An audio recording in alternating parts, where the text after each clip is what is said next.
தாத்தா மாதிரி இருக்கார், ஆனால் பழைய கால தாத்தா மாதிரி இருக்கார். அவர் அந்த கதவை வந்து இழுத்து பார்த்தாரு, தள்ளி பார்த்தாரு, சுத்தமுத்தும் பார்த்தாரு. திடீர்னு ஒரு காரியம் செஞ்சார். அப்படியே புகை போல் ஊடுருவி ரூம்குள்ளே போயிட்டார். புகை போல் ஊடுருவி அறைக்குள்ளே போயிட்டார்.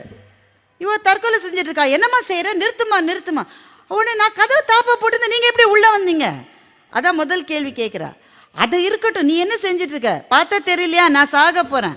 ஏன் சாக போகிறேன்? அதை விடுங்க, நீங்கள் எப்படி உள்ளே வந்தீங்க, நீங்கள் யார்? நான் சொன்னால் நீ நம்ப மாட்ட, இருந்தாலும் சொல்கிறேன். நான் ஆக்சுவலாக இந்திரலோகத்தில் இருக்கிற ஒரு தேவன். நான் எங்களுக்கெல்லாம் வருஷத்துக்கு ஒரு நாள் லீவு. நீங்கள் போய் பூலோகத்தில் ஏதாவது ஒரு செயல், நல்ல செயல் செஞ்சுட்டு வரலான்னு எங்களுக்கெல்லாம் லீவ் கொடுத்துருவாங்க.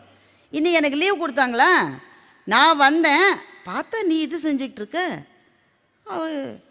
சார் உங்களை நம்பலாமான்னு தெரியலையே, மெட்ராஸில் சாமியார்கள் ரொம்ப ஜாஸ்தி ஆகிட்டாங்களே இப்போ அப்படின்னு அவள் சொல்கிறா.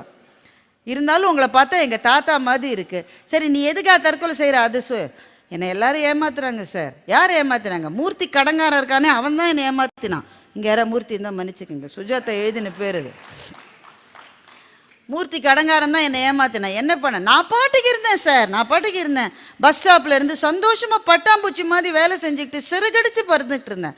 பஸ் ஸ்டாப்பில் தான் அவனை பார்த்தேன். வாட்சை கழட்டி பேக்கெட்டில் போட்டுக்கிட்டு டைம் என்னன்னு கேட்டான் சார். டைம் சொன்னேன். அதுக்கப்புறம் உன் பேர் என்னன்னா தேவகின்னு சொன்னேன். உங்கள் பேர் என்னன்னு கேட்டேன். மூர்த்தின்னா. உங்கள் பையன் நான் தூக்கிக்கிறேன்னு பையன் தூக்கிக்கிட்டு வந்தேன். அப்போ தான் சார் ஆரம்பிச்சது.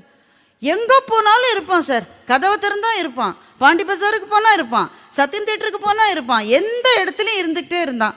அப்புறம் பாழா போன காதல் எல்லாம் போச்சு சார், எல்லாம் பறி கொடுத்துட்டேன். கல்யாணம் பண்ணிக்கிறேன்னு முழுமையாக ஏமாற்றிட்டேன் சார். அதுக்கப்புறம் ஹாஸ்பிட்டலுக்கு போக வேண்டிய நிலைமை வேறு வந்துருச்சு. அப்போ போய் தேடினா அவன் இருக்கிற இடத்துல இங்கே மூர்த்தின்னு யாருமே இல்லைன்றாங்க. அவன் ஒரு இடத்துல வேலை செய்கிறதா சொன்னான். அங்கே போய் கேட்டால் அப்படி ஒரு பேரில் ஒரு ஆளே இங்கே இல்லைன்றாங்க. எல்லாம் போய் சார் என்னை ஏமாற்றிட்டான்.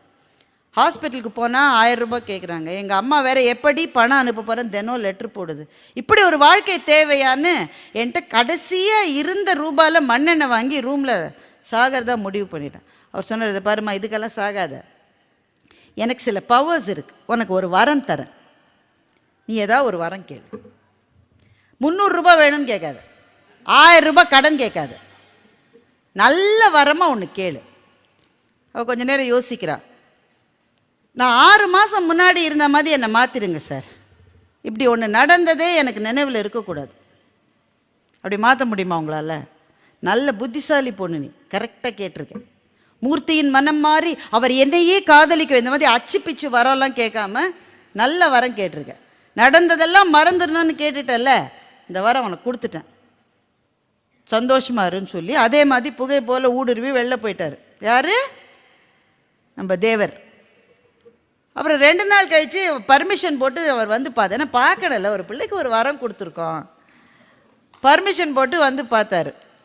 அவர் பார்க்குறாரு, தேவகி உண்மையிலே இப்போ பட்டாம்பூச்சி மாதிரி இருக்கா. அப்படியே சிறகடிச்சிட்டு, அவளுக்கு இருந்த அந்த சோர்வு அதெல்லாம் இல்லை. பழைய அந்த மாதிரி ஒர்க் பண்ணிட்டு இருந்தப்போ அது சந்தோஷமாக இவருக்கு ரொம்ப மகிழ்ச்சி. அப்பா அப்படின்றதுக்குள்ளே பக்கத்தில் அந்த கடங்காரன், உங்கள் பேர் என்ன? என் பேர் தேவகி. உங்கள் பேர்? என் பேர் மூர்த்தி. வாட்சை கைட்டு பையில் போட்டு டைம் என்ன மேடம்னு கேட்குறான். மே கேரி யுவர் பேக்ஸ்ன்றான். ஓகேன்னு இவ கொடுக்குறா. உபதேவர் தலையில் அடித்து கொண்டு முதலில் என் வேலையை ராஜினாமா செய்கிறேன் என்று கிளம்பி போனார்.